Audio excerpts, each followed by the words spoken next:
नमस्कार, स्वदेश 24x7 देख रहे हैं आप। मैं हूं आपके साथ उर्का शर्मा। आप सभी का स्वागत है हमारे स्पेशल प्रोग्राम सट्टे के इलाज में, जहां हम रोजाना अलग अलग बीमारियों को लेकर स्पेशलिस्ट से बात करते हैं और जानते हैं उनके इलाज के बारे में। इसी कड़ी में आज हम बात करने वाले हैं डायबिटीज़ के बारे में, जो कि जिसे कि मधुमेह और शुगर के नाम से भी जाना जाता है। इस बारे में आज हम इसलिए भी बात करने वाले हैं क्योंकि एक ऐसी बीमारी बन चुकी है जो कि हर घर में किसी न किसी व्यक्ति को होती है, तो ये एक आम बीमारी बन चुकी है।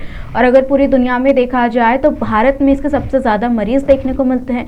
ये क्या है और ये लोगों को क्यों होती है, इससे हम कैसे बचाव कर सकते हैं और इसका हम निदान कैसे कर सकते हैं, डायग्नोस कैसे होता है, इन्हीं सब पर बात करने के लिए आज हमारे साथ मौजूद है आरजेएन अपोलो हॉस्पिटल ग्वालियर से हमारे साथ मौजूद है डॉक्टर अनुग्रह दुबे।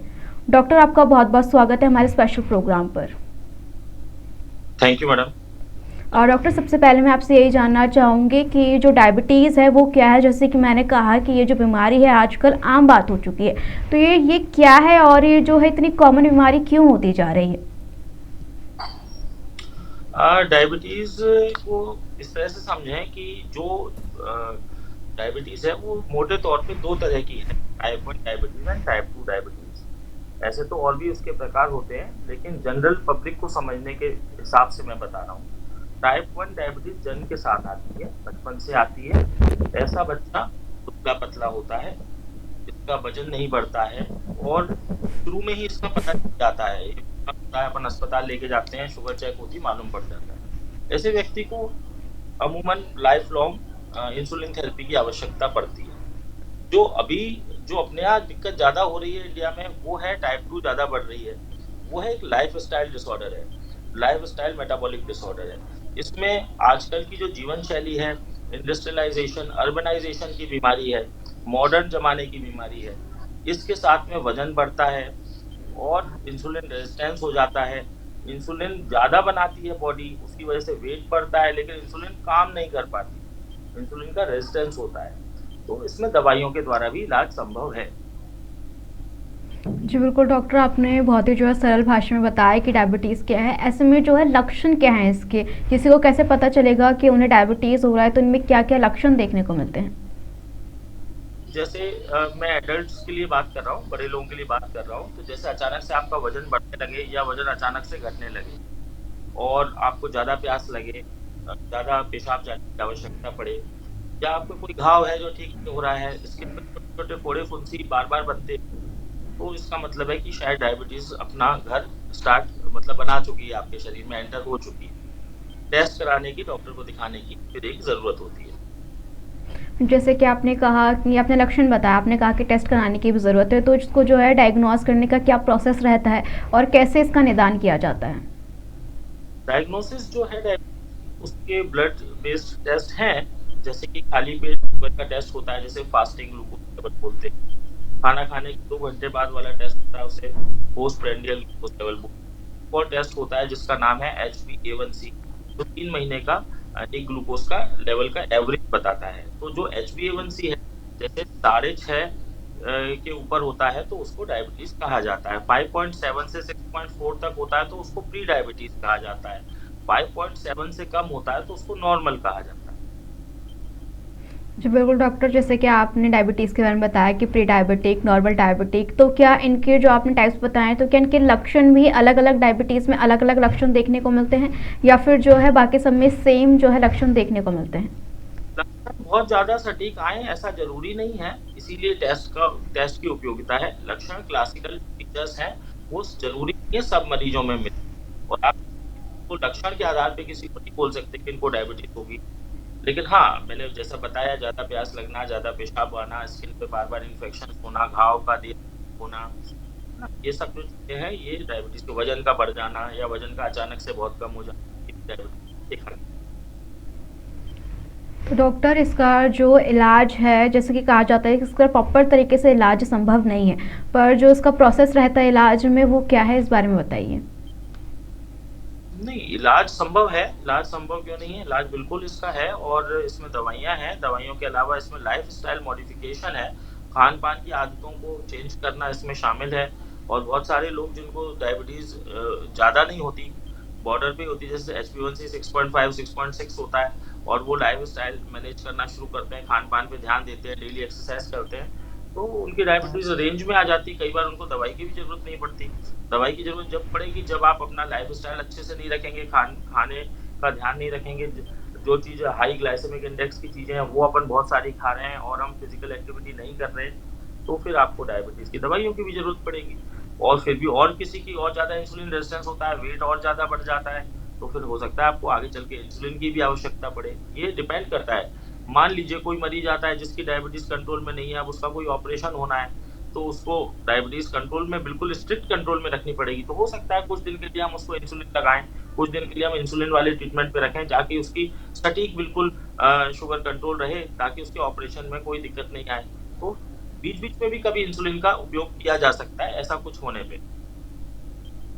जी बिल्कुल डॉक्टर, जैसे कि आप बता रहे हैं लाइफ़स्टाइल का जो है बहुत असर है इस बीमारी में। अगर आप अपना लाइफ़स्टाइल रखेंगे तो आप इस बीमारी से बच भी सकते हैं। तो ऐसे में जो लोगों को है किन चीज़ों को अवॉइड करना चाहिए, डाइट में क्या लेना चाहिए और किन-किन बातों का ध्यान रखना चाहिए?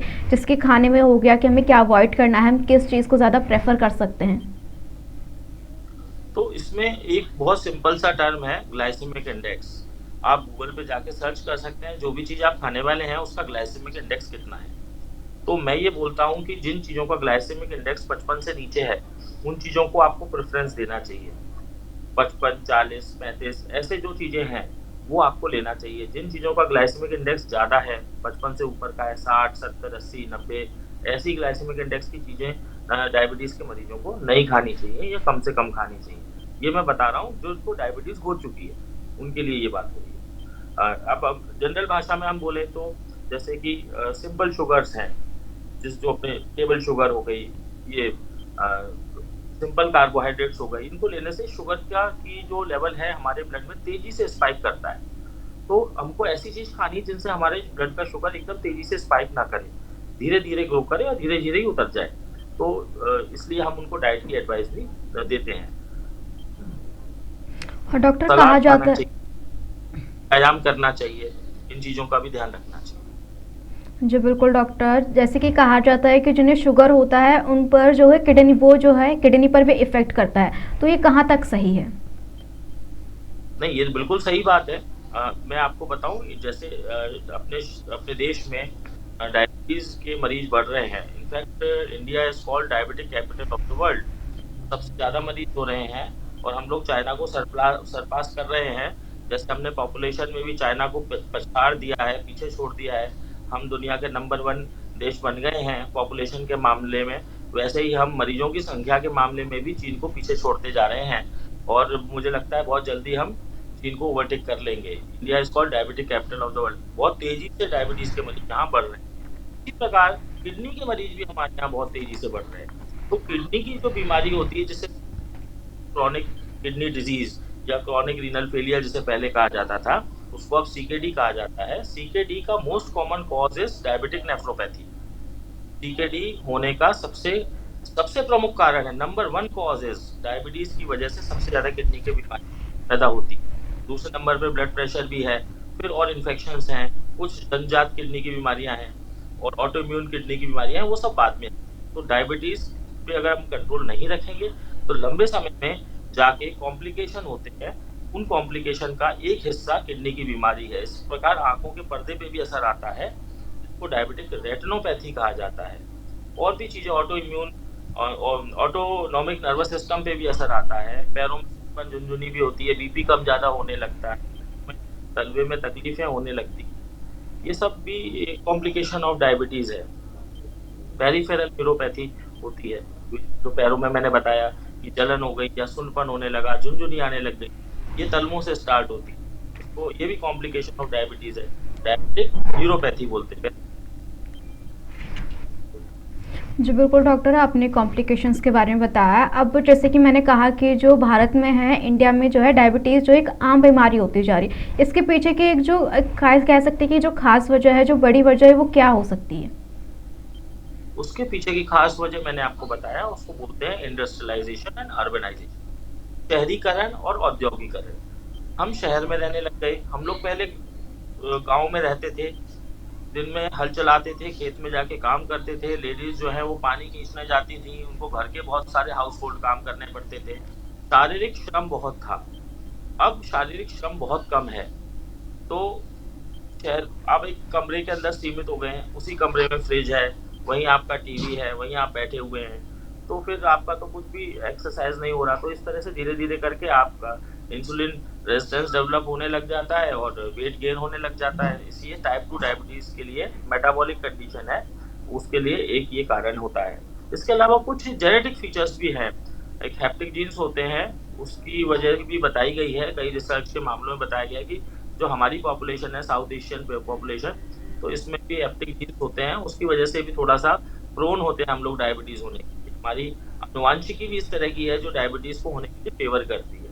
और बाकी तो जो आज की लाइफ़स्टाइल है उसकी वजह से है, खान-पान हम लोगों का कैसा है, हम लोगों की डेली कोई एक्सरसाइज़ की एक्टिविटी नहीं है, ये सब ही मेन कारण है कि जो हमारे यहाँ पॉपुलेशन बढ़ रही है, पॉपुलेशन में डायबिटीज़ बढ़ रही है। डॉक्टर, अगर हम इसके इलाज की बात करें तो इसमें जो टोटल खर्चा है वो कितना आ जाता है?